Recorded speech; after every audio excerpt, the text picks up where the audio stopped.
What's up guys, it's Idzi here, welcome back. Today I wanted to talk about a little bit about the ban list because we're in a format right now that I feel like it's kind of 50-50. A lot of people are enjoying it, a lot of people absolutely hate it. So I feel like this is one of those formats that KONAMI, with a few tweaks, could actually make it a really good format. There are some really good elements about the format, but there are some absolutely disgusting ones. So I feel like once we get our new ban list and with the correct changes, if we don't completely change the format right now but make it way more fair and not a type of format that you have to draw out to specific stuff, otherwise you're not going to be able to play at all, then that's when I feel like the format is going to become really good. And the decks right now, aside from some unfair factors for each of these particular decks that we're going to talk about today, they are not completely broken, like for example Ishizu Tier, which was a deck that you had to cut down half of the deck and even more in order to make it not the best deck in the meta. So right now the decks are not nearly as broken, a couple cards are, so we're going to address those issues and see exactly that if KONAMI does some of those changes, if the format is going to get better. So before we begin with the video, if you enjoyed, give it a thumbs up, comment down below your thoughts about the ban list, if you think there are some other changes that should be done, subscribe to the channel so you don't miss upcoming content, and now let's get to the video. So of course, the 4 best decks of the format right now, I don't think that there's an argument for any other deck that could be in the top 4, are of course Branded Despia, Castira, Labyrinth, and Sprite. These 4 decks are the ones that you're going to see the most in pretty much any type of event, and 3 of those 4 decks have something completely unfair into them, and Sprite is the exception, that it's not completely unfair in any particular factor, but it's a really consistent and good deck overall. So we're going to address something for all 4 of those decks. So let's start with the ban section. Now, there are a lot of banned cards I'm going to talk about because, again, there are certain problems that if they were just completely deleted from the game, the decks that are the best decks right now, they would still be really powerful, but they would just make the game feel way more fair. So the first card that I have in the ban section is number 89, Diablos is the Mind Hiker. Now, there are a lot of arguments about the limiting cards like Unicorn, Fenrir, and stuff like that for Castira, and even though KONAMI could just copy the OCG and do those hits as well, there are 2 reasons why these hits are not completely realistic right now. These cards are kind of expensive for the deck, and the deck is fairly new in order to hit cards that are considered so core for the deck and are also expensive before they get a reprint. So I don't feel like KONAMI would want to hit these cards. They would rather leave the deck completely untouched than putting Fenrir or Unicorn to 1. So the banning of Diablos does a lot of things for the deck. First of all, it doesn't hit any of the core cards for the archetype. This card is not a Castira card, it's just that it has super synergy with the deck, which is why a lot of people play it. Not a lot of people, pretty much everyone plays it because that's how good the card is. And without Diablos, you don't really have the potential to be able to lock like 9 zones from your opponent, and your opponent is not forced to draw a card, otherwise they're not going to have any zones to play their own strategy. Without Diablos, you can still have powerhouse of cards like of course Arise Heart, and also being able to lock some zones with Shangri-La, but not every single one of your opponent's zones. So yeah, Diablos is a card that makes also the mirror match is kind of unbearable because you have so many cards banished face down, you get even more cards banished face down. Also, it looks at your opponent's extra deck, which is another thing that some decks just cannot play around because they don't have the space to play 2 or 3 copies of a crucial extra deck piece, so they basically outright lose when they get their important cards banished by Diablos. So yeah, I feel like this card was never really meant to be played in Castira. It's just something that happened to be there that was absolutely ridiculous when combined with the deck. So by taking this card away, you don't really hit any of the cards that are selling points for the deck, and the deck is still going to be very powerful, just not so unfair as it is right now. The second card that we have in the ban section is of course Branded Expulsion. I feel like this is the card that pretty much everyone would agree that needs to go.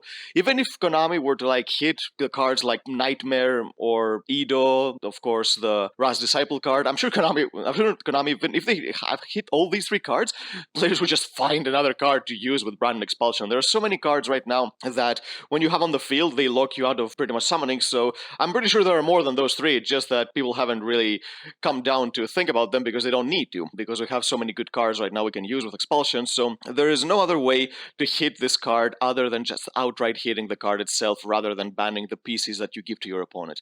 So yeah, Branded Expulsion is a card that makes Branded Despia card a deck that is just unfair on its own. Branded Despia is a really good deck, but without Expulsion is a deck that it takes a lot of skill to play, it takes a lot of resource management in order to be able to keep using all your fusion spells without being able to lose all your resources, because the moment you run out of Fallen of Albaz is the moment you don't have anything else to do. So yeah, without Expulsion, you don't have the free win ticket that the deck has right now, and I mentioned mentioned that the deck becomes more skillful, which is something that I feel like is good when it comes to competitive, especially in this particular game, but in any game in general. The best formats in a competitive game is when the format takes more skill. But with cards like Diablos, with cards like Expulsion, the format doesn't take skill. Anyone can activate it, can do the combo turn 1, activate Expulsion, give Gimmick Puppet Nightmare to your opponent, and then your opponent either has to draw an out or they outright cannot play. And this is not a skillful format because of stuff like this. So if we take out these problems from the game, then I feel like the format is going to become much more skill-based and much more fun in the process. And the last card that we have in the banned section is a hit to Labyrinth. Now, when it comes to trap decks, it's never the problem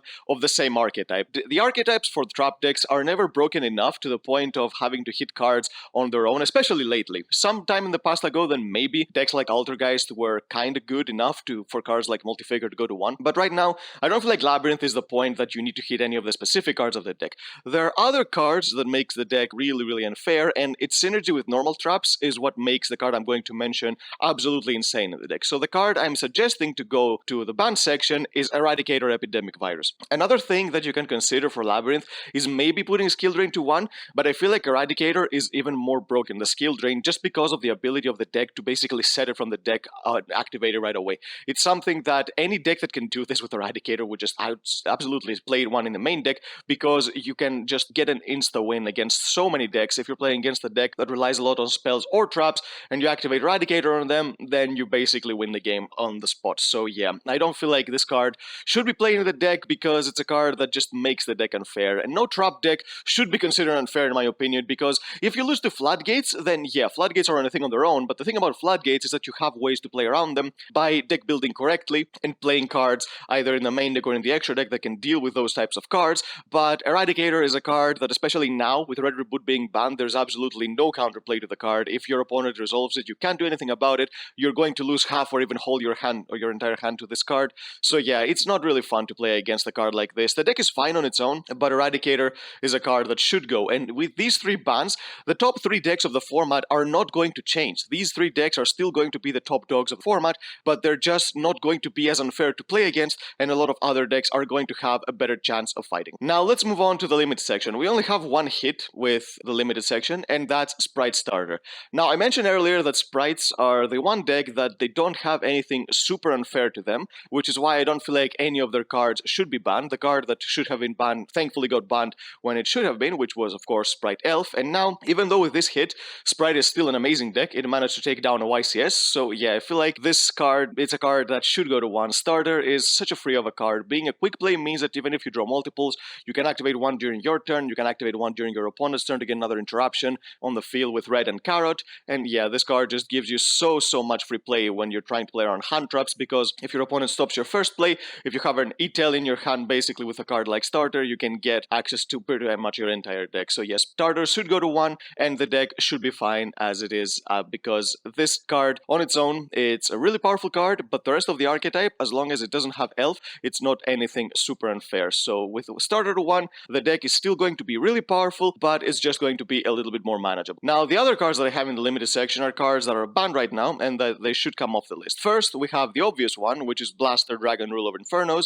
The OCG recently got this card back with her ban list. Master Duel has this card, so I feel like it's time for the TCG to get it back. Dragon Rulers are way past their prime now, and I feel like eventually they could all come back to 1, but let's do it one step at a time. But it's been such a long time since Tempest came back, so I feel like we need to be able to keep up the pace a little bit with these cards and bring them back more frequently. And Blasters, of course, out of the 3 that are left in the ban list, it's the least, it's the most fair card. It's the least powerful one because of its secondary effect being just a pop, which is something that pretty much any deck has on command right now, so it's not something that is going to be added to any archetype, any fire archetype especially, that is going to make them more broken. So yeah, Blaster is free to come back. And of course, the other card that I just like including this card in the ban list predictions, because I feel like it's a card that if a card like Branded Fusion can roam around free, and I don't see a point of this card being banned. And the card I'm talking about is Brilliant Fusion. Now, this could be a little bit more controversial compared to any other of the cards that could come back, but I feel like Brilliant Fusion is a card that right now it doesn't do nearly as much as it used to be. So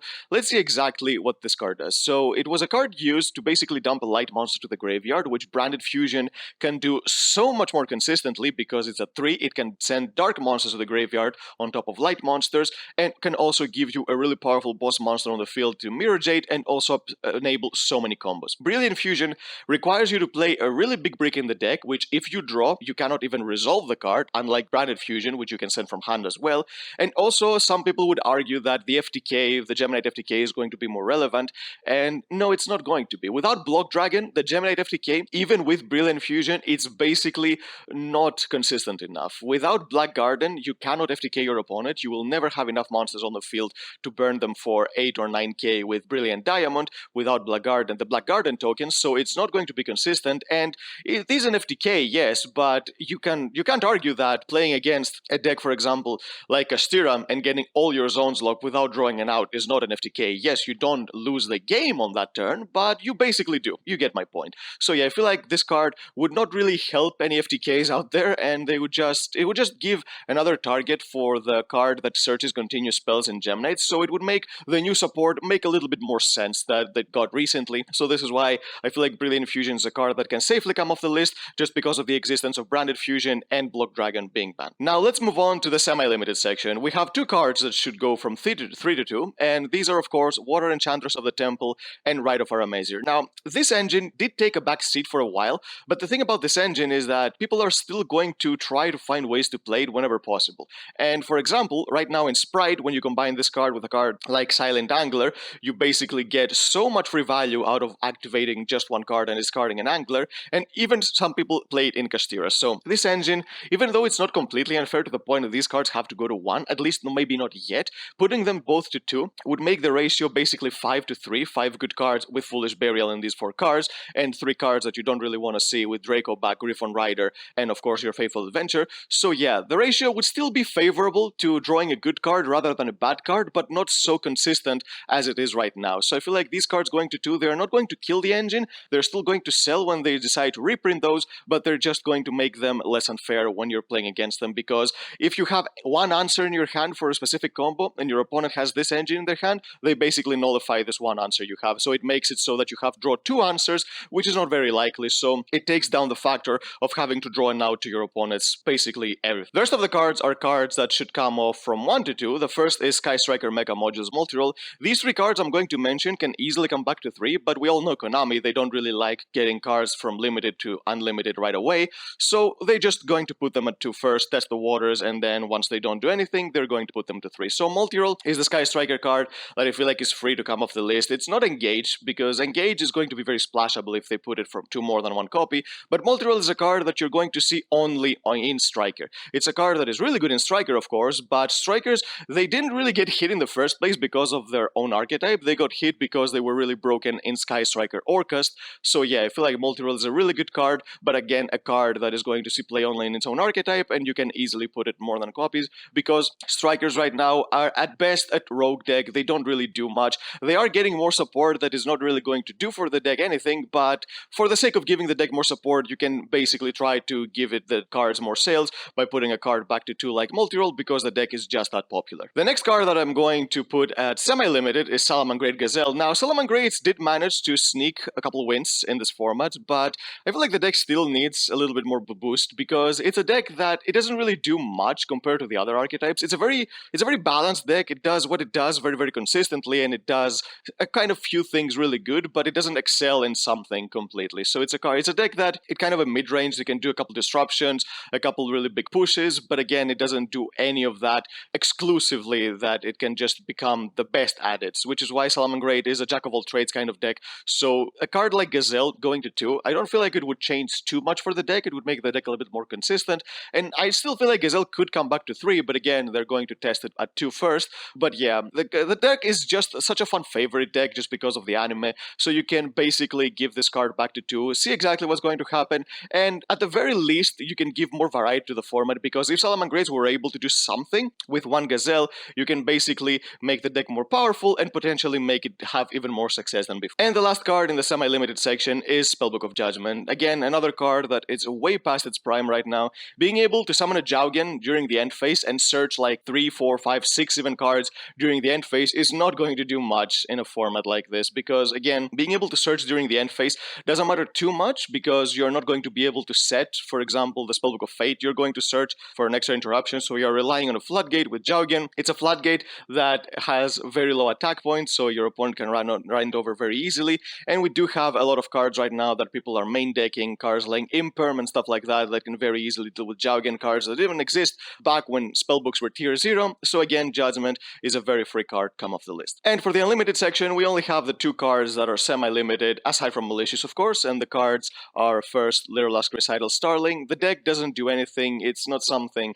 that would push the deck off the edge, because Tri-Brigades have had their time with a power creep is super real for an archetype like this. The decks that we have right now are so much more powerful than Tri-Brigades used to be, so I feel like putting a card like this back to 3 wouldn't change anything, even though it's not a hard once per turn. And another reason is because we don't have the Barrier statue anymore, and we don't have the Simurgh Link, so the deck is not going to be as powerful as it used to be because it won't have the pieces it had back then. And the last card, we have Pot of Desires. I feel like it's a crime having Pot of Desires at 2 and a card at like Pot of Prosperity at 3. Pot of Prosperity is a better card than Desires in any way, shape, or form. There are just some players that decide to play Desires, either A, because they have a deck that has like 15 important cards in the extra deck, or they just don't want to spend money on Prosperity. So yeah, just put Desires back to 3. It's going to make a lot of people happy, and some people already play 2 Desires instead of 3, even if they did have the chance to play 3, just because they don't want to draw Desires of Desires. So in some cases, putting this card back to 3 would change absolutely nothing in some players' deck build. So yep, that's the list, guys. Again, if you have any other suggestions for any other cards that you would think that could come off the list, or that they should just get hit to make the format better, comment down below. Let's have a discussion to see exactly how this format could be fixed, because I feel like this is one of those formats that it doesn't have to have the most drastic of changes in order to fix. It's a format that is really close to being good, and with Konami's help, maybe this can finally become a reality, because it's been a while since we've had a fun format in the game. So yep, that's the video, guys. If you enjoyed it, give it a thumbs up, subscribe to the channel so you don't miss our upcoming content, and we'll see you next time.